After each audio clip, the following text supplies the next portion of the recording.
Hi AMC movie fans, I'm Roth Cornet, AMC Movie News Associate Editor. Now many would consider The Dark Knight the greatest comic book movie ever made, and I'm here to tell you why they're absolutely right, as well as a few pieces of trivia that you may or may not know about Nolan's second installment in his Batman franchise. Christopher Nolan is known to be a cinematic innovator. He has the rare ability to take classic cinema techniques and then infuse them with modern innovation in order to create his visual landscapes. Now we see this all the time with the practical effects he uses. Nobody can forget that hallway sequence in Inception.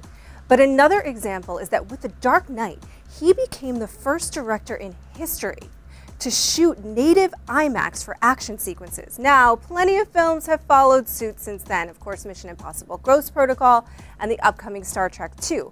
But Nolan set a new standard when he shot over an hour of The Dark Knight Rises in the expanded format. One of the most notable aspects of Nolan's Batman franchise is, of course, the depth and nuance that he brings to the villains. As a testament to the strength of these characters, Heath Ledger became the second actor in history to receive a posthumous Academy Award for his portrayal of the Joker in The Dark Knight. The first, of course, was Peter Finch for his portrayal of the troubled newsman-turned-prophet in Sidney Lumet's Network.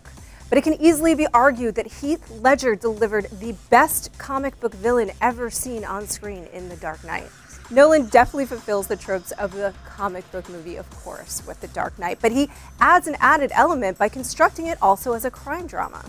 He was specifically inspired by Michael Mann's Heat with the movie, and he went so far as to cast William Fichtner, who played the white-collar criminal Roger Van Zant in Heat, as the bank manager in the opening robbery sequence of The Dark Knight, and that highlighted his homage to Mann's beloved film. Nolan shows great respect for the source material by utilizing it, but also bringing something new to it. He's able to surprise and satisfy fans of the Batman comic book series at the same time. Here's an example. Written in 1988, The Killing Joke by Alan Moore is considered a classic comic book by many, mostly because it served as the origin story for the Joker. Many consider it the standard origin story for the Joker.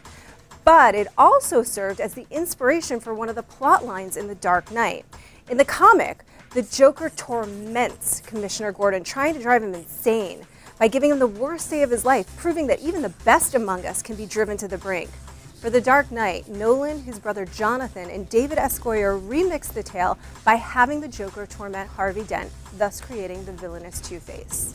Nolan shows a remarkable attention to detail with his Batman trilogy. In Batman Begins, Bruce Wayne gives a fake drunken speech in which he refers to his party guests as Two-Face friends. Now, many took that to be a hint that Two-Face would indeed appear in The Dark Knight. Similarly, in The Dark Knight, Lucius Fox makes a quip where he says that Batman's armor is safe from cat scratches. Now, once again, many people took that to mean that Catwoman would appear in The Dark Knight Rises, which, indeed, she did. I feel like that these small hints and attention to detail show once again that he's really speaking to a fan base, that he's constructing a trilogy, that he has the overarching story in mind at the same time that he's building each film to stand on its own. Alright guys, those are some of our favorite aspects of The Dark Knight, but we want to know yours. Go ahead and leave your comments below. Tell us your favorite pieces of trivia, your favorite parts of The Dark Knight or Batman Begins. What are you looking most forward to in The Dark Knight Rises? And while you're at it, make sure to head back to the AMC Theaters website to purchase your tickets for The Dark Knight Rises or The Dark Knight trilogy. You're not going to want to miss that. This is all 3 films in a row, you guys. These tickets are going to go fast. Make sure to subscribe to us on YouTube, like us on Facebook, and follow us on Twitter for all your latest movie news, updates, interviews, and of course, prizes. All right, we'll see you at the movies.